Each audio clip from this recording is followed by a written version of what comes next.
Tataas po sa 645 pesos ang minimum na pasahod sa Metro Manila ngayong Hulyo.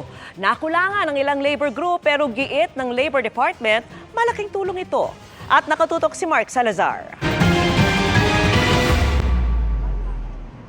Ganito raw ang ref ng family of 5 na single income minimum wage earner pa.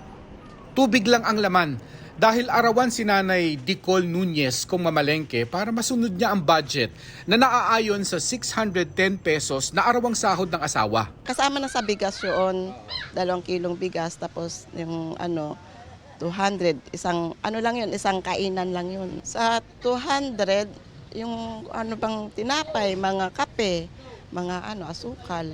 Ulam. Magkano yung 120, yung bangos halimbawa 120. Isang kainan lang yun. Yung 210, minsan sa asawa ko binibigay sa kuryente na na lang, umuutang. Nabubuhay sa tingi-tingi, ika nga, kapag wala ka kahit konti na pangsobra. Simula sa 15 ng Hulyo, may maaasahang aumento sa sahod sa Metro Manila matapos aprubahan ng Regional Tripartite Wages and Productivity Board na itaas ang minimum wage sa 645 pesos kada araw mula sa 610 pesos. We consider the inflation rate, yung average for 1 year since May last year up to May this year. Kasama na rin din atong GDP ng NCR. Mas malaki dito ang hinihingi ng mga labor groups pero ayon sa Wage Board, nakabase ang increase sa galaw ng Consumer Price Index sa nakalipas na taon na hindi naman daw lumampas ng average sa 5 piso. Ang bagong minimum wage na 645 ay malayo-layo na rin daw sa 452 pesos na poverty threshold. Nang nag-compute kami, we only have like mga 30 pesos. Well, of course, the labor sector, ang demand nila is to increase to 100. Nag-usap-usap uli ang both parties. We gave technical inputs on the part of the government and we arrived at 35 pesos. Tinawag ng Trade Union Congress of the Philippines at kilosang Mayo 1 na pang-iinsulto sa manggagawa ang 35 peso wage increase.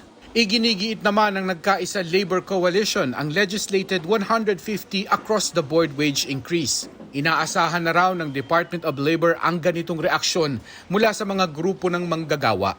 This is a collegial decision and we have to get the numbers, no? And ang voting dito ay 5 out of 7. Ang ating labor sector nag-dissent po, they dissent po sa 35 pesos because they want an increase of 150. Binigyang diin ng DOLE na makikinabang pa rin kahit papaano ang halos 1 milyong minimum wage earner sa Metro Manila dahil sa 5% increase na ito sa kanilang sahod. Ang reaksyon sa aumentong 35 pesos ay depende sa individual na sitwasyon. Sapat kung mas konti ang umaasa sa'yo, lalo na kung single ka. Laking bagay na rin yun, sir, di ba? Yung 35 pesos. Dahil karagdagan ng sahod. Kahit nga piso, importante.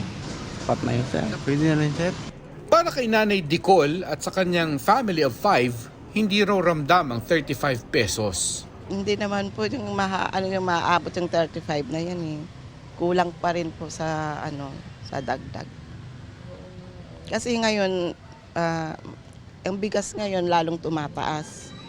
Yung ulam, yung baboy magkano ng isang kilo, yung manok, ganun. Para sa GMA Integrated News, Mark Salazar, nakatutok 24 oras.